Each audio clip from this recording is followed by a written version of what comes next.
నమస్తే ఫ్రెండ్స్, నేను మీ Shravani. Welcome back to Shravani's kitchen. ఈరోజు మన కిచెన్లో ఈవినింగ్ టీ టైమ్ స్నాక్స్గా 5 బెస్ట్ అండ్ క్విక్గా చేసే టేస్టీ స్నాక్ రెసిపీస్ని షేర్ చేసుకోబోతున్నాను. ఈ 5 రకాల రెసిపీస్ కూడా చాలా తక్కువ టైంలోనే చేయడమే కాదు, రుచి కూడా చాలా చాలా బాగుంటాయి. స్కూల్ నుండి వచ్చిన పిల్లలకైనా లేదా పెద్దవారికైనా అప్పటికప్పుడు ఒక 10-15 నిమిషాల్లోనే వీటిని చేసి వేడి వేడిగా తినేయచ్చు. మరి లేట్ చేయకుండా ఈ కమ్మని స్నాక్ రెసిపీస్ని ఫటాఫట్గా వన్ బై వన్ ఇప్పుడు చూసేద్దాం. ముందుగా ఉల్లిపాయ బియ్యపిండి కాంబినేషన్తో ఈజీగా చేసే ఈ రైస్ ఫ్లోర్ పకోడా ఎలా చేయాలో ఇప్పుడు చూద్దాం. ఈ స్నాక్ రెసిపీ చేయడానికి ముందుగా ఒక 2 మీడియం సైజ్ ఉల్లిపాయల్ని తీసుకోండి. ఇలా కట్ చేసిన ఉల్లిపాయను ఇలా కాస్త విప్పినట్టుగా చేయండి. ఇప్పుడు వీటిని ఒక మిక్సింగ్ బౌల్లోకి తీసుకుందాం. ఇందులోనే ఫ్రెష్గా దంచిన 1/2 టీ స్పూన్ అల్లం వెల్లుల్లి పేస్ట్ని, అలాగే సన్నగా తరిగిన 2 పచ్చిమిరపకాయ ముక్కల్ని, ఇంట్లో పిల్లలుంటే పచ్చిమిరపకాయల్ని దంచి తీసుకోవచ్చు. ఇందులోనే 1/2 టీ స్పూన్ జీలకర్ర, 1/2 టీ స్పూన్ కారం, టేస్ట్కి సరిపడా ఉప్పుని వేయండి. అలాగే 1 టేబుల్ స్పూన్ వరకు కొత్తిమీర తరుగుని, మనం చేసే ఈ స్నాక్ క్రిస్పీగా రావడానికి ఒక 2 టీ స్పూన్ల వరకు నూనెని తీసుకుంటున్నాను. ఇలా నూనె వేశాక బాగా మిక్స్ చేయండి. ఇప్పుడు ఇందులోకి బియ్యం పిండిని కొంచెం కొంచెంగా తీసుకుంటూ మిక్స్ చేసుకుందాం. ఇక్కడ నేను టోటల్గా ఒక అరకప్పు వరకు బియ్యం పిండిని తీసుకున్నాను. ఇలా కొంచెం కొంచెంగా బియ్యం పిండిని యాడ్ చేయడం వలన ఉల్లిపాయలకు బియ్యం పిండి అనేది ఎంత యూస్ చేయాలో అనేది తెలుస్తుంది. ఇక్కడ మనం తీసుకున్న 2 ఉల్లిపాయలకైతే అరకప్పు బియ్యం పిండి అనేది కరెక్ట్గా సరిపోతుంది. ఇలా బియ్యం పిండిని యాడ్ చేశాక ఇలా పొడి పొడిగా ఉంటే కొంచెం అంటే కొంచెం నీళ్ళని వేసి కలపండి. నీళ్ళనేవి మరీ ఎక్కువగా వేయొద్దు, అలాగే పిండి అనేది మరీ పొడి పొడిగా కూడా ఉండొద్దు. చూడండి, ఈ విధంగా పిండిని కలపాలి. ఇప్పుడు చేతులకు కొంచెం ఆయిల్ని అప్లై చేసుకొని చిన్న చిన్న బాల్స్లా తీసుకొని రౌండ్గా చేయండి. ఇలా రౌండ్గా చేశాక ఇలా ప్రెస్ చేస్తే కట్లెట్లా వస్తుంది, అంటే వడ షేప్లో చేయాలి.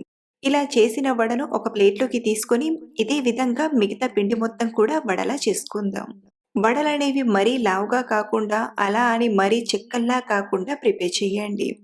ఇలా అన్నీ ప్రిపేర్ చేశాక ఇప్పుడు డీప్ ఫ్రైకి సరిపడా ఆయిల్ని తీసుకొని ఆయిల్ అనేది మీడియంగా వేడి చేయండి. ఇలా కొంచెం పిండిని వేసి చూస్తే చూడండి, ఇలా మీడియంగా వేడైన ఆయిల్లో మనం ప్రిపేర్ చేసిన వడలను ఒక్కొక్కటిగా వేసుకుందాం. అలాగే ఈ వడలను ఫ్రై చేయడానికి మరీ ఎక్కువగా నూనె తీసుకోవాల్సిన పని లేదు. ఇలా కొంచెం నూనెలో అయినా బాగా ఫ్రై చేసుకోవచ్చు. ఇలా వడ వేశాక వడను మాత్రం ఓన్లీ మీడియం ఫ్లేమ్లోనే ఫ్రై చేయండి. ఈ వడలను హై ఫ్లేమ్లో ఫ్రై చేస్తే లోపల పిండి పిండిగా తడిగా ఉంటుంది. అదే మీరు లో ఫ్లేమ్లో ఫ్రై చేస్తే వడకు ఆయిల్ అనేది బాగా పడుతుంది. కాబట్టి మీడియం ఫ్లేమ్లోనే బాగా ఫ్రై చేయండి. ఇలా క్రిస్పీగా గోల్డెన్ కలర్లోకి టర్న్ అయ్యాక వీటిని ఆయిల్ నుండి తీసి ఒక ప్లేట్లోకి తీసుకుందాం. మీరు కావాలంటే టిష్యూ పేపర్లోకైనా తీసుకోవచ్చు. ఇలాగే మిగతా వడల్ని కూడా ఫ్రై చేసి తీసుకుందాం. వేడి వేడిగా రైస్ ఫ్లోర్తో చేసిన స్నాక్ రెసిపీ రెడీ అయిపోయింది. ఇవి బయట నుండి క్రిస్పీగా, లోపల కాస్త సాఫ్ట్గా భలే టేస్టీగా ఉంటాయి. సింపుల్గా వీటిని ఇలా టమాటా సాస్తో తింటే టేస్ట్ అనేది చాలా బాగుంటుంది. మన సెకండ్ రెసిపీ వచ్చేసి ఎన్ని తిన్నా బోర్ కొట్టని సాల్టీ చిప్స్. చాలా క్రిస్పీగా, చాలా టేస్టీగా ఉంటాయి. కొన్ని టిప్స్ పాటిస్తే బయట కొన్నట్టుగా చాలా ఈజీగా ఇంట్లో ప్రిపేర్ చేసుకోవచ్చు. వీటిని చేయడానికి ముందుగా ఒక గిన్నెలోకి 2 టేబుల్ స్పూన్ల నెయ్యిని తీసుకొని బాగా వేడి చేయండి. మీరు కావాలంటే ఈ నెయ్యి ప్లేస్లో రిఫైన్డ్ ఆయిల్నైనా తీసుకోవచ్చు.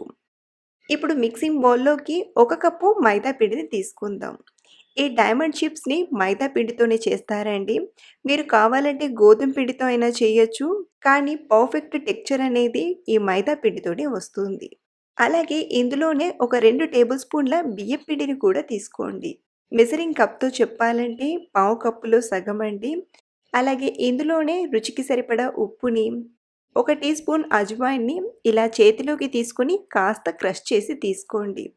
దీని వలన ఫ్లేవర్ అనేది బాగా తెలుస్తుంది. అలాగే ఇలా వాము వేయడం వలన ఈ డైమండ్ చిప్స్ అనేవి త్వరగా డైజెస్ట్ అవుతాయి.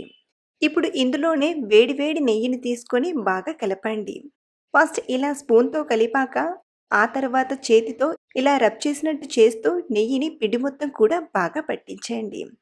ఇలా బాగా పట్టించాక మనం ఇలా ముద్ద చేస్తే ముద్దలా రావాలి. చూడండి, ఇది పర్ఫెక్ట్ టెక్చర్. ఇన్ కేస్ మీకు ఇలా రాక పొడి పొడిగా వస్తే మరో టీ స్పూన్ నెయ్యిని వేసి కలపొచ్చు. ఇప్పుడు ఇందులోకి కొంచెం కొంచెంగా నీళ్ళను తీసుకొని సెమీ సాఫ్ట్‌గా మిక్స్ చేసుకుందాం. మనం మరీ మెత్తగా కలిపినా రోల్ చేసేటప్పుడు సరిగ్గా రోల్ చేయలేం. అలాగే చిప్స్‌కి కూడా ఆయిల్ అనేది బాగా పడుతుంది. కాబట్టి ఇలా సెమీ సాఫ్ట్‌గా పిండిని కలిపాక ఇప్పుడు కవర్ చేసి 5 నిమిషాల పాటు పక్కన పెట్టండి. 5 నిమిషాల తర్వాత మూత తీసి మరోసారి పిండిని మిక్స్ చేసుకుందాం. ఇలా బాగా కలిపాక ఇప్పుడు ఈ పిండి ముద్దను 2 పార్ట్స్‌గా ఇలా డివైడ్ చేసి ఒక పిండి ముద్దను తీసుకొని మిగతా పిండనేది ఆరిపోకుండా కవర్ చేసి పక్కన పెట్టండి. ఇలా తీసుకున్న పిండి ముద్దను ముందుగా రౌండ్‌గా చేసి ఆ తర్వాత పొడి పిండిలో డిప్ చేసి రోల్ చేసుకుందాం. పొడి పిండి కాస్త ఎక్కువగానే పెట్టి రోల్ చేయండి. లేకపోతే మనం రోల్ చేస్తూ ఉండగానే పొర అనేది ఒకదానిపై ఒకటి పడి అతుక్కుపోతుంది. అలాగే ఇక్కడ మనం చిప్స్ కోసం రోల్ చేస్తున్నాం కాబట్టి వీలైనంత పలచగా రోల్ చేయండి. అలాగే మనం ఇలా రోల్ చేసేటప్పుడు మధ్య మధ్యలో కొంచెం పొడి పిండిని బాగా పెడుతూ రోల్ చేయండి. ఇలా రోల్ చేసేటప్పుడు మైదా పిండి అనేది మనం ఎంత సాగదీసినా మళ్ళీ దగ్గరకొస్తుంది. కాబట్టి ఇలా రోల్ చేసేటప్పుడు చపాతీని మరో పక్కకి టర్న్ చేస్తూ రోల్ చేయండి. ఇలా రోల్ చేయడం వలన మనం మైదా పిండితో చేసినా కొంచెం ఈజీగా చేసుకోవచ్చు.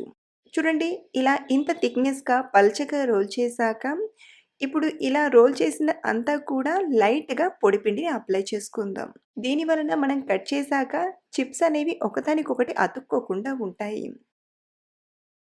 ఇలా 2 పక్కల కూడా పొడి పిండిని బాగా పెట్టాక ఇప్పుడు డైమండ్ షేప్ వచ్చేలా కట్ చేసుకుందాం. మనకు సైజ్ అనేది మన ఇష్టమండి. మనం కావాలంటే కొంచెం చిన్నగా కట్ చేసుకోవచ్చు. లేదా కొంచెం పొడువుగా, పెద్దగానైనా కట్ చేసుకోవచ్చు. ఇక్కడ నేనైతే మరీ చిన్నగా కాకుండా, అలా అని మరీ పెద్దగా కాకుండా ఇలా మీడియంగా కట్ చేస్తున్నాను. ఇలా మొత్తంగా కట్ చేశాక నైఫ్‌తో ఇలా కింది నుండి తీస్తూ ఉంటే డైమండ్స్ అనేవి ఒకదానికొకటి విడిపోయి ఇలా పొడి పొడిగా వస్తాయి. ఇలా కట్ చేసిన డైమండ్స్‌ని ఇప్పుడు ఒక ప్లేట్‌లోకి తీసుకుందాం. ఇలాగే మిగతా పిండి ముద్ద ఉంది కదా! దాన్ని కూడా సేమ్ ప్రాసెస్‌తో డైమండ్స్‌లా చేసి, కట్ చేసి ఒక ప్లేట్‌లోకి తీసుకోవడమే. ఇలా అన్ని డైమండ్స్‌ని ప్రిపేర్ చేశాక ఇప్పుడు మరో పక్కన డీప్ ఫ్రైకి సరిపడా ఆయిల్‌ని తీసుకొని బాగా వేడి చేయండి. ఆయిల్ బాగా వేడైందో లేదో చూడ్డానికి ఒక డైమండ్‌ని వేసి చూస్తే చూడండి, ఆయిల్ అనేది చక్కగా వేడయింది. ఇప్పుడు ఇందులోకి డైమండ్స్‌ని అన్నీ ఒకేసారి కాకుండా కొన్ని కొన్ని తీసుకొని ఫ్రై చేసుకుందాం. ఇలా కొన్ని కొన్ని తీసుకొని ఫ్రై చేయడం వలన డైమండ్స్ అనేవి బాగా ఫ్రై అయ్యి ఫ్లఫీగా, క్రిస్పీగా రెడీ అవుతాయి. వీటిని మీడియం ఫ్లేమ్‌లో లైట్ గోల్డెన్ కలర్‌లోకి వచ్చేంత వరకు ఫ్రై చేయండి. ఇవి మరీ కలర్ వచ్చాయనుకోండి బయటికి తీసాక ఇంకా డార్క్ అవుతాయి. కాబట్టి ఇలా లైట్‌గా కలర్ మారుతుంది అనేటప్పుడే వీటిని ఆయిల్ నుండి తీసుకోవాలి. ఇలా జాలిగంటలోకి తీసుకుంటే ఎక్సెస్ ఆయిల్ అంతా కూడా ఫిల్టర్ అయిపోతుంది. ఇలాగే మిగతా వాటిని కూడా స్లోగా ఆయిల్‌లో వేసి బాగా ఫ్రై చేసి తీసుకోవడమే.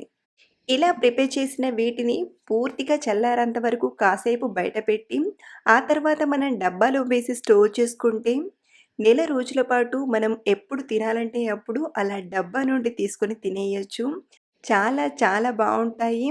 చాలా క్రంచీగా ఎన్ని తిన్నా బోర్ కొట్టదు. మన నెక్స్ట్ రెసిపీ వచ్చేసి చాలా తక్కువ ఆయిల్‌తో ఈజీగా చేసే కమ్మని స్నాక్. చాలా తక్కువ ఇంగ్రీడియెంట్స్‌తోనే వీటిని ప్రిపేర్ చేసుకోవచ్చు. టేస్ట్ కూడా చాలా చాలా బావుంటాయి. ఇంతకీ వీటిని ఎలా చేయాలి అంటే, ముందుగా ఒక బౌల్‌లోకి అటుకులను తీసుకుందాం. ఇక్కడ నేను 1:30 కప్పు వరకు అటుకుల్ని తీసుకున్నాను. అలాగే అటుకులొచ్చేసి థిక్ అటుకులు, అంటే మనం ఉప్మా కోసం వాడుతుంటాం కదా! ఆ అటుకుల్ని తీసుకోండి. ఇలా తీసుకున్న అటుకులను ఒక 2, 3 సార్లు బాగా వాష్ చేసి తీసుకుందాం. ఇలా వాష్ చేసిన అటుకుల్లోకి మళ్ళీ ఒక అరకప్పు నీళ్ళను వేసి ఒక 5 నిమిషాలు అలా వదిలేసామంటే అటుకులు బాగా నానుతాయి. 5 నిమిషాల తర్వాత చూస్తే చూడండి, నీళ్ళన్నీ కూడా అటుకులు బాగా పీల్చుకొని ఎలా పొడి పొడిగా అయ్యాయో. మీకు ఏమైనా నీళ్ళు మిగిలిపోయి ఉంటే వడగట్టి తీసుకోండి. సో ఇలా బాగా నానిన అటుకులను ఇలా మనం చేతితో మ్యాష్ చేస్తే చక్కగా మ్యాష్ అయిపోతాయి. ఇలా మ్యాష్ చేసినట్టుగా చేస్తూ అటుకులు అనేది పిండిలా అయ్యేంత వరకు బాగా మెదిపి తీసుకుందాం. సో ఇలా బాగా మ్యాష్ చేస్తూ ఒక 2, 3 నిమిషాలు ఈ అటుకులను బాగా మ్యాష్ చేయండి. ఇదంతా కూడా ఇలా మెదిపి తీసుకున్నాక ఇప్పుడు ఇందులోకి ఇక్కడ నేను ఒక 2 చిన్న బంగాళదుంపలను బాగా ఉడికించి తీసుకున్నాను. ఇలా ఉడికించిన బంగాళదుంపలను గ్రేట్ చేసి తీసుకుందాం. ఇక్కడ నేను గ్రేట్ చేసి తీసుకుంటున్నాను. మీరు కావాలంటే చేతితో మ్యాష్ చేసైనా తీసుకోవచ్చు. కానీ మనం చేతితో మ్యాష్ చేసి తీసుకుంటే బంగాళదుంప పీసెస్ అనేవి అక్కడక్కడ కొంచెం పెద్ద సైజులో మిగిలిపోతాయి. కాబట్టి ఇలా మ్యాష్ చేసి తీసుకుంటే అంతా కూడా ఆలు మిక్స్ అనేది ఈవెన్‌గా వస్తుంది. ఇలా ఆలు మొత్తం కూడా గ్రేట్ చేసి తీసుకున్నాక ఇప్పుడు ఇందులోకి మిగతా ఇంగ్రీడియెంట్స్‌ని కూడా యాడ్ చేసుకుందాం. ఇక్కడ నేను ఒక 2 పచ్చిమిరపకాయలు, అలాగే చిన్న అల్లం ముక్క, 4 వెల్లుల్లిపాయలని తీసుకొని ఇలా కచ్చాపచ్చాగా దంచి తీసుకున్నాను. మనం పచ్చిమిర్చిని ఎంత చిన్నగా కట్ చేసినా కానీ మనకు తినేటప్పుడు పంటికి తగిలి కొంచెం కారంగా అనిపిస్తుంది. ఎస్పెషల్లీ పిల్లలు తినడానికి స్పైసీ అని భయపడుతుంటారు. అందుకే ఇక్కడ నేను ఇలా దంచి తీసుకున్నాను. ఇందులోనే కొంచెం అంటే ఒక టేబుల్ స్పూన్ కొత్తిమీర ఆకుని, మరో టేబుల్ స్పూన్ ఉల్లిపాయలని తీసుకోండి. ఉల్లిపాయలు అనేవి చాలా తక్కువగా తీసుకోవాలి. ఎందుకంటే మనం కట్లెట్స్లా చేసేటప్పుడు కొంచెం బ్రేక్ అవుతూ పలిగినట్టుగా అవుతుంది. అలాగే ఇందులోనే రుచికి సరిపడా ఉప్పు, అర టీ స్పూన్ కారం, మరో అర టీ స్పూన్ ధనియాల పొడిని, అర టీ స్పూన్ వేయించి పొడి చేసిన జీలకర్ర పొడిని, అలాగే కట్లెట్స్ అనేవి మంచి కలర్లో రావడానికి పావు టీ స్పూన్ పసుపుని, అలాగే ఇందులోనే 2-3 టీ స్పూన్ల నిమ్మరసాన్ని కూడా తీసుకుందాం. మీ దగ్గర ఆమ్చూర్ పొడి ఉంటే ఈ నిమ్మరసం ప్లేస్లో ఆమ్చూర్ పొడినైనా తీసుకోవచ్చు. లేదా కొంచెం చాట్ మసాలాను తీసుకున్న టేస్ట్ అనేది చాలా బాగుంటుంది. అలాగే మనం చేసే కట్లెట్స్కి మంచి బైండింగ్ కోసం 2 టీ స్పూన్ల రైస్ ఫ్లోర్ని తీసుకుంటున్నాను. మీరు కావాలంటే ఈ రైస్ ఫ్లోర్ ప్లేస్లో మొక్కజొన్న పిండి అంటే కార్న్ ఫ్లోర్నైనా తీసుకోవచ్చు. ఇలా తీసుకున్న వీటన్నిటిని బాగా మిక్స్ చేసుకుందాం. ఇలా కొంచెం ప్రెస్ చేసినట్టుగా చేస్తూ అన్నీ బాగా కలిసేలా చక్కగా నీట్ చేయండి. అలాగే మీరు ఇలా కలిపేటప్పుడు గట్టిగా అనిపిస్తే కొంచెం చేతిని తడి చేసుకొనైనా కలపచ్చు. మనకు ఈ కన్సిస్టెన్సీ అనేది మరీ సాఫ్ట్గా కాకుండా సెమీ సాఫ్ట్గా ఉండాలి.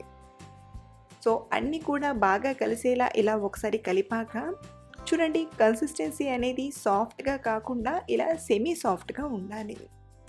ఇప్పుడు కట్లెట్స్లా ప్రిపేర్ చేసుకోవడానికి చేతిలోకి ఒక 2-3 చుక్కల ఆయిల్ని తీసుకొని ఒకసారి స్ప్రెడ్ చేసి కట్లెట్స్లా ప్రిపేర్ చేసుకుందాం. చిన్న బాల్ సైజ్ అంతా పిండి ముద్దను తీసుకొని ఫస్ట్ చేతిలోకి తీసుకొని రౌండ్గా చేయండి. అంటే చేతిలోనే కొంచెం నీట్ చేసినట్టుగా చేసి ఆ తర్వాత మనం కట్లెట్స్ చేస్తే కట్లెట్స్ పైన క్రాక్స్ రాకుండా చాలా ఈజీగా చేసుకోవచ్చు. ఇక్కడ నేను కట్లెట్ షేప్ ఇస్తున్నాను. మీరు కావాలంటే ఇంకొంచెం ఫ్లాట్గా అయినా చేయొచ్చు, లేదా స్క్వేర్ షేప్లో అయినా ప్రిపేర్ చేసుకోవచ్చు. సో ఇలా అన్నీ ప్రిపేర్ చేశాక మనం ఫ్రై చేయడానికి ముందుగా ఒక 10 నిమిషాలు డీప్ ఫ్రీజ్లో పెట్టి తీసుకుందాం. ఇలా 10 నిమిషాలు ఫ్రీజర్లో పెట్టి తీసుకోవడం వలన ఈ కట్లెట్స్ అనేవి కొంచెం స్టిఫ్గా అవుతాయి. అలాగే ఆ తర్వాత మనం ఫ్రై చేయడం వలన చాలా క్రిస్పీగా చాలా బాగుంటాయి. సో ఒక 10 నిమిషాలు ఫ్రీజర్లో పెట్టి తీసుకుందాం. 10 నిమిషాల తర్వాత మనం ఫ్రై చేయడానికి స్టవ్ ఆన్ చేసి ప్యాన్లోకి 1 టేబుల్ స్పూన్ ఆయిల్ని తీసుకుందాం. ఇక్కడ నేను 1 టేబుల్ స్పూన్ ఆయిల్ని తీసుకొని షాలో ఫ్రై చేస్తున్నాను. మీరు కావాలంటే డీప్ ఫ్రై అయినా చేయొచ్చండి. ఆయిల్ మీడియంగా వేడయ్యాక కట్లెట్స్ని తీసుకొని మంటను మీడియం ఫ్లేమ్లో పెట్టి బాగా ఫ్రై చేయండి.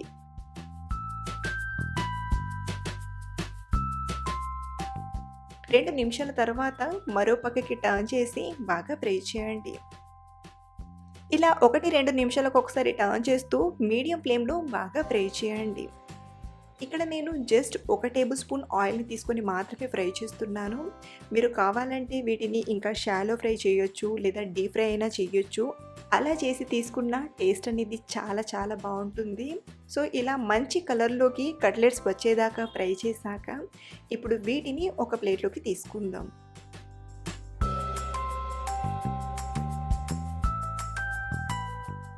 నెక్స్ట్ మిగతావి ఫ్రై చేయడానికి ఆయిల్ చాలా తక్కువగా ఉంది కదా, సో ఇందులోకి నేను మళ్ళీ ఒక 1/2 టేబుల్ స్పూన్ ఆయిల్ని తీసుకొని మిగతావి కూడా ఫ్రై చేసి తీసుకుందాం.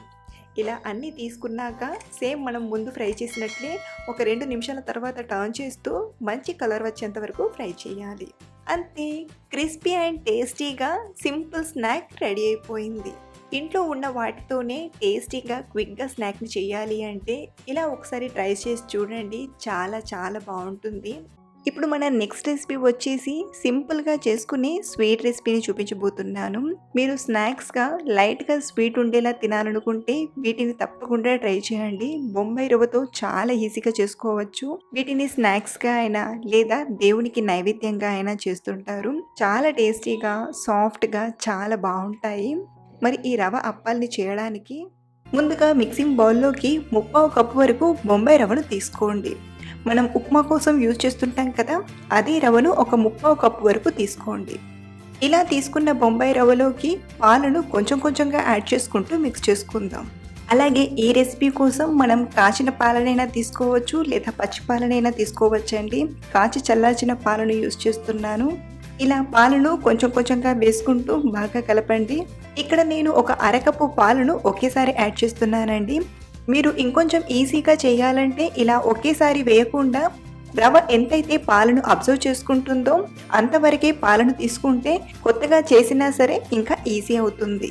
అంటే మనకు కావాలంటే పాలను తర్వాతైనా యాడ్ చేసుకోవచ్చు. ఇలా రవకు సరిపడా పాలను తీసుకొని కలిపాక ఇప్పుడు ఈ రవ నానడానికి ఒక 10 నిమిషాల పాటు పక్కన పెట్టేసుకుందాం. ఈలోగా బెల్లాన్ని కరగబెట్టి తీసుకుందాం. ఒక గిన్నెలోకి ముప్పావు కప్పు వరకు తురిమిన బెల్లం తీసుకుందాం. మనకు ఏ అప్పం రెసిపీలో అయినా సరే స్వీట్ అనేది మరీ ఎక్కువగా కాకుండా సాధారణంగా ఉంటుంది. అదే మీరు స్వీట్ ఎక్కువగా తినేవారైతే ఈ ముప్పావు కప్పు బెల్లం ప్లేస్లో 1 కప్పు వరకైనా తీసుకోవచ్చు. ఇందులోనే ఒక పావు కప్పు నీళ్లను వేసి బెల్లాన్ని బాగా కరిగించండి.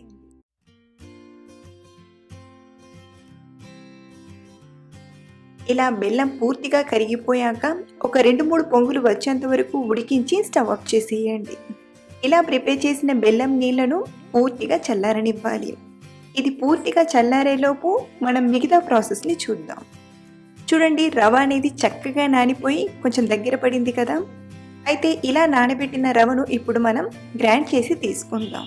దానికోసం ఒక మిక్సర్ జార్లోకి నానబెట్టిన రవను తీసుకోండి.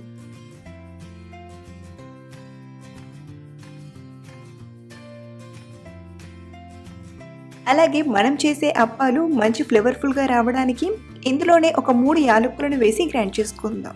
అలాగే ఇందులోనే చిటికెడంత ఉప్పుని వేసి మెత్తగా గ్రైండ్ చేయండి.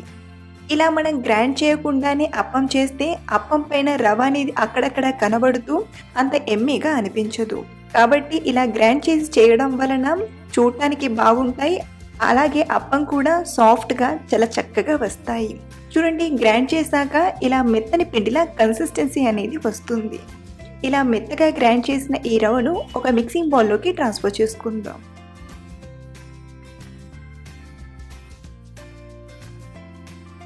ఇప్పుడు ఇందులోనే బైండింగ్ కోసం ఒక పావు కప్పు వరకు గోధుమ పిండిని తీసుకుంటున్నాను.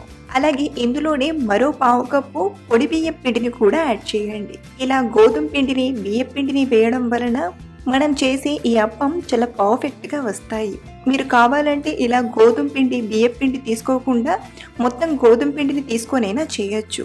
ఇలా పిండిని తీసుకున్నాక ఒకసారి బాగా కలిపి ఇప్పుడు ఇందులోకి బెల్లం నీళ్లను వడగట్టి తీసుకుందాం. ఇలా వడగట్టడం వలన బెల్లంలో ఏమైనా నారలు తొనకలు ఉంటే అవి సెపరేట్ అయిపోతాయి. మనం తీసుకున్న క్వాంటిటీకి ఇక్కడ చెప్పిన ప్రాసెస్ అనేది కరెక్ట్గా సరిపోతుందండి. మళ్ళీ నీళ్ళను కానీ లేదా పాలను కానీ వేయాల్సిన పని లేదు. ఇన్ కేస్ మీకు పిండి ఏమైనా ఇక్కడ చూపించిన దానికంటే గట్టిగా అయితే కొంచెం ఎక్స్ట్రాగా పాలు వేసి కలపచ్చు. ఇన్ కేస్ పలచగా అయితే కొంచెం బొంబాయి రవ్వను వేసైనా చేసుకోవచ్చండి. ఇలా ఒకసారి పిండి ముద్ర లేకుండా బాగా కలిపాక ఇప్పుడు ఇందులోనే 2 టేబుల్ స్పూన్ల వరకు జీడిపప్పు పలుకుల్ని యాడ్ చేస్తున్నాను. ఇవి కంప్లీట్గా ఆప్షనల్ అండి. మీరు కావాలంటే ఈ జీడిపప్పు వేయకుండా అయినా చేయొచ్చు. కానీ ఇలా వేయడం వలన ఈ అప్పం తినేటప్పుడు మధ్య మధ్యలో జీడిపప్పు పలుకులు తలుగుతూ చాలా టేస్టీగా అనిపిస్తాయి. అలాగే ఇందులోనే మంచి టేస్ట్ కోసం 1-2 టీ స్పూన్ల నెయ్యిని వేసి బాగా మిక్స్ చేయండి. చూడండి, కన్సిస్టెన్సీ అనేది మనకు ఇలా ఉండాలి. మరీ గట్టిగా ఉండొద్దు, అలా అని మరీ మెత్తగా ఉండొద్దు. అలాగే మీకు ఈ అప్పం అనేది కొంచెం క్రిస్పీగా ప్రిపేర్ చేసుకోవాలంటే పిండిని ఇంకొంచెం గట్టిగా కలపండి. కొంచెం గట్టిగా కలిపితే అప్పం అనేది క్రిస్పీగా కొంచెం గట్టిగా వస్తాయి. అదే సాఫ్ట్గా ప్రిపేర్ చేయాలంటే ఇక్కడ వీడియో క్లిప్లో చూపిస్తున్నట్టుగా ఈ కన్సిస్టెన్సీలో కలపండి. ఇలా పిండిని ప్రిపేర్ చేశాక ఇప్పుడు అప్పం ఫ్రై చేయడానికి మరో పక్కన లోతుగా ఉండే కడాయిని తీసుకొని కొంచెం అంటే ఒక పావు వంతు వరకు నూనెని తీసుకోండి. మీరు ఇంకా టేస్టీగా చేయాలంటే ఈ ఆయిల్ ప్లేస్లో నెయ్యినైనా యూజ్ చేయొచ్చు. అయితే మనం అప్పం చేయడానికి నూనె అనేది చాలా వేడిగా ఉండాలి. ముందుగా ఇలా కొంచెం పిండిని వేసి చూడండి ఆయిల్ అనేది చక్కగా వేడైంది కదా. ఇప్పుడు ఇదే టైంలో అప్పంని ప్రిపేర్ చేసుకుందాం. అయితే మనం అప్పం ప్రిపేర్ చేయడానికి ఇలా రౌండ్గా ఉండే ఏదైనా గంటె తీసుకొని ఒక్కొక్క గరిటెడు పిండిని తీసుకొని అప్పంలా ప్రిపేర్ చేసుకుందాం. ఇలా వేడైన ఆయిల్లో ఇలా మధ్యలో ఒకే ప్లేస్లో పిండిని డ్రాప్ చేస్తే చక్కగా మంచి రౌండ్ షేప్లో వస్తాయి. అదే మనం తిప్పుతూ పోసామనుకోండి కొంచెం షేప్ అనేది అటు ఇటు కూడా అవ్వచ్చు. ఇలా కొంచెం పైకి తేలుతుంది అనేటప్పుడు ఇలా ఆయిల్ని డ్రాప్ చేస్తూ ఉంటే అప్పం అనేది చక్కగా పొంగుతుంది. ఇలా పొంగిన అప్పంని మరో పక్కకి టర్న్ చేసి రెండు పక్కల కూడా మంచి కలర్ వచ్చేంత వరకు ఫ్రై చేయండి. పిండిలో మనం బెల్లం వేసాం కాబట్టి తొందరగా కలర్ వచ్చేస్తాయి. కాబట్టి మంటను మీడియం ఫ్లేమ్లోనే పెట్టి రెండు పక్కల కూడా మంచి కలర్ వచ్చేంత వరకు ఫ్రై చేసుకుందాం. ఇలా బాగా ఫ్రై అయిన అప్పంని ఆయిల్ నుండి తీసుకోవడమే. అలాగే ఇలా అప్పం చేసే ప్రతిసారి కూడా మధ్యలో కలుపుతూ ఒక గంటెడు ఇలా పిండిని తీసుకొని అప్పంలా ప్రిపేర్ చేయాలి. అలాగే మీకు ఇలా డీప్ ఫ్రై చేయడం అన్హెల్దీ అనిపిస్తే వీటిని మనం పొంగనాల ప్యాన్లో తక్కువ ఆయిల్తోనే ఫ్రై చేసుకోవచ్చండి. అలా చేసినా కానీ చాలా బాగుంటాయి. మీకు ఏది బెస్ట్ అనిపిస్తే ఆ ప్రాసెస్ని ఫాలో అవ్వండి. ఇలాగే మిగిలిన పిండి మొత్తం కూడా అప్పంలా ఫ్రై చేస్తూ తీసుకోవడమే. చాలా అంటే చాలా ఈజీగా ప్రిపేర్ చేయొచ్చండి. వీటిని ప్రిపేర్ చేయడానికి పెద్దగా టైం కూడా పట్టదు. టేస్ట్ అయితే ఇంట్లో అందరూ కూడా చాలా ఇష్టపడతారు. మరీ ఎక్కువ స్వీట్ ఉండకుండా సాఫ్ట్గా చాలా అంటే చాలా బాగుంటాయి. ఇలా ప్రిపేర్ చేసిన అప్పం ఒక 2-3 రోజులైనా పాడవ్వండి, చాలా బాగుంటాయి. ఇలా మనం నైవేద్యం కోసం కానీ లేదా ఇంట్లో మనకు స్వీట్ తినాలనిపించినప్పుడు కానీ ఈజీగా ప్రిపేర్ చేసుకోవచ్చండి. నమస్తే ఫ్రెండ్స్, క్రంచీ అండ్ టేస్టీగా బెస్ట్ స్నాక్ రెసిపీని చూపించబోతున్నాను. ఇలా మనం ఎక్కువగా చేసి పెట్టుకోలే కానీ ప్రతి సాయంత్రం అలా ప్లేట్లో వేసుకొని టీ తాగుతూ కమ్మగా క్రంచీగా తినేయచ్చు. మరి నోరు నుంచి ఈ మసాలా కాజు నమ్కిన్ని ఎలా తయారు చేయాలో ఇప్పుడు చూద్దాం రండి. ముందుగా మిక్సింగ్ బౌల్లోకి 1 కప్పు మైదా పిండిని తీసుకుందాం. నిజానికి ఈ స్నాక్ని మైదా పిండితోనే ప్రిపేర్ చేస్తారు. మనం హెల్దీగా ప్రిపేర్ చేయాలంటే ఈ ప్లేస్లో మీరు గోధుమ పిండినైనా తీసుకోవచ్చు. అలాగే మనం చేసే ఈ స్నాక్ అనేది క్రిస్పీగా రావడానికి 1/4 కప్పు బొంబాయి రవ్వను తీసుకుందాం. ఇప్పుడు ఇందులోనే రుచికి సరిపడా ఉప్పుని, 1 అర టీ స్పూన్ వాముని ఇలా అరచేతిలోకి తీసుకొని కాస్త నలిపివేయండి. అలాగే మంచి ఫ్లేవర్ కోసం ఇక్కడ నేను 1 అర టీ స్పూన్ కసూరి మేతిని తీసుకుంటున్నాను. ఈ స్నాక్లో ఈ కసూరి మేతి ఆప్షనల్ అండి, ఇంట్లో లేకపోతే స్కిప్ చేయొచ్చు. ఇప్పుడు ఇందులోకి వేడి ఒక 2 టేబుల్ స్పూన్ల నెయ్యిని తీసుకుందాం. నెయ్యి ఇష్టం లేని వారు నెయ్యి ప్లేస్లో ఆయిల్నైనా తీసుకోవచ్చు. ఇలా తీసుకున్న వేడి నెయ్యిని ముందుగా స్పూన్తో మిక్స్ చేయండి. ఆ తర్వాత ఇలా చేతితో రబ్ చేసినట్టుగా చేస్తూ పిండి మొత్తానికి నెయ్యిని బాగా పట్టించండి. ఇందులో నెయ్యి క్వాంటిటీ అనేది పర్ఫెక్ట్గా ఉండాలండి. ఇలా కలిపేటప్పుడు ఇదంతా కూడా ఒక బ్రెడ్ క్రబ్స్లా ఉంటుంది. ఇలా బాగా కలిపాక మనం ముద్ద చేస్తే ఇలా ముద్దలా రావాలి. ఇన్ కేస్ మీకు ఇలా సరిగ్గా ముద్ద అనేది కట్టకపోతే ఇంకొకటి 2 టీ స్పూన్ల నెయ్యిని వేసి కలపండి. ఇలా మనం ముద్ద కట్టక ముందే వీటిని ప్రిపేర్ చేసామనుకోండి, ఇవి చాలా గట్టిగా వస్తాయి. కాబట్టి ఈ కన్సిస్టెన్సీలో వచ్చాకే ఇందులోకి నీళ్లను కొంచెంగా వేసుకుంటూ మిక్స్ చేసుకుందాం. పిండి అనేది సాఫ్ట్గా ఇలా కలిపి తీసుకోండి. ఇలా కలిపాక మూత పెట్టి ఒక 5-10 నిమిషాలు పక్కన పెట్టండి. 10 నిమిషాల తర్వాత మనం కలిపి పెట్టిన గిన్నెను తీసుకొని మరోసారి పిండిని మిక్స్ చేసుకుందాం. ఇలా ఒకసారి బాగా కలిపాక ఇప్పుడు ఈ పిండి ముద్దను రౌండ్గా చేసి రోల్ చేసుకుందాం. రోల్ చేయడానికి పొడి పిండి పెట్టాల్సిన పని లేదండి, మనం డైరెక్ట్గానే రోల్ చేసుకోవచ్చు. ఈ కాజు నమ్కిన్ కోసం కొంచెం మందంగా రోల్ చేస్తాం కాబట్టి పిండి అనేది అతుక్కోకుండా ఉంటుంది. అలాగే ఇలా పిండి పెట్టక మనం రోల్ చేయడం వలన మనం డీప్ ఫ్రై చేశాక ఆయిల్ కూడా పాడవదు. థిక్నెస్ వచ్చేసి మనకు ఇంత థిక్నెస్ ఉంటే సరిపోతుందండి. ఇప్పుడు కాజు షేప్ వచ్చేలా కట్ చేయడానికి నేను ఇక్కడ ఇలా చిన్న మూతను తీసుకున్నాను. ఇంట్లో ఉండే ఏదైనా చిన్న మూత ఇలా ఉన్నా సరిపోతుంది. లేదా పిల్లల బాటిల్‌కి క్యాప్స్ వస్తాయి కదా! దాంతోనైనా కట్ చేయొచ్చండి. ఇలా ఫస్ట్ కట్ చేసింది షేప్ అనేది అంతగా రాదు. దాని తర్వాత మనం ఇలా స్టెప్ బై స్టెప్ కొంచెం కొంచెంగా గ్యాప్ ఇస్తూ కాజు షేప్ వచ్చేలా కట్ చేయండి. ఇలా కట్ చేసేటప్పుడు కొంచెం షేప్ అటు ఇటు అయితే చేతిలోకి తీసుకొని సరిచేస్తే సరిపోతుంది. కట్ చేయక కొంచెం ఎక్స్ట్రా పిండి ఉంటుంది కదా! దాన్ని కూడా మళ్ళీ కొంచెం మందంగా రోల్ చేసి కట్ చేయడమే. ఇలా మొత్తంగా పిండిని రోల్ చేసి కాజు షేప్‌లో కట్ చేసి తీసుకున్నాక ఇప్పుడు డీప్ ఫ్రైకి సరిపడా ఆయిల్‌ని తీసుకొని మీడియంగా వేడి చేయండి. ఇలా ఒక కాజు వేసి చూస్తే ఆయిల్ వేడైందో లేదో తెలుస్తుంది. ఇప్పుడు ఇందులోకి మనం ఫ్రీగా ఫ్రై చేసేటట్లుగా కాజులను కొన్ని తీసుకొని మీడియం ఫ్లేమ్‌లో ఫ్రై చేయండి. వీటిని మనం కాస్త మందంగా ప్రిపేర్ చేసాం కాబట్టి హై ఫ్లేమ్‌లో కాకుండా మీడియం ఫ్లేమ్‌లో ఫ్రై చేస్తే ఇవి లోపలి వరకు బాగా ఫ్రై అవుతాయి. అలాగే పిండిలో మనం కారం వేయలేదు కాబట్టి ఇవి ఎంత ఫ్రై చేసినా కలర్ అనేవి అంతగా మారవు. కాబట్టి పైన ఇలా బబుల్స్ వస్తున్నాయి కదా! ఆ బబుల్స్ అనేవి పూర్తిగా తగ్గిపోయి ఇలా లైట్ గోల్డెన్ కలర్‌లోకి టర్న్ అయిందంటే ఇవి చక్కగా ఫ్రై అయినట్లు. ఇలా ఫ్రై చేసిన వీటిని ఒక బౌల్‌లోకి తీసుకుందాం. ఇలాగే మిగతా వాటిని కూడా తీసుకొని బాగా ఫ్రై చేసి తీసుకోవడమే. పిల్లలైతే వీటిని ఇలాగే డైరెక్ట్‌గా తినడానికి ఇష్టపడతారు. ఇలా తిన్నా చాలా చాలా బావుంటాయి. వీటిని మరింత టేస్టీగా చేయడానికి ఒక గిన్నెలోకి 2, 3 చిటికెళ్ళ సాల్ట్‌ని, ఇందులోనే ఒక పావు టీ స్పూన్ కారం, అలాగే ఇందులోనే అర టీ స్పూన్ చాట్ మసాలాను తీసుకొని వీటిని బాగా కలపండి. ఇలా కలిపిన మసాలా పొడిని కాజులోకి తీసుకుందాం.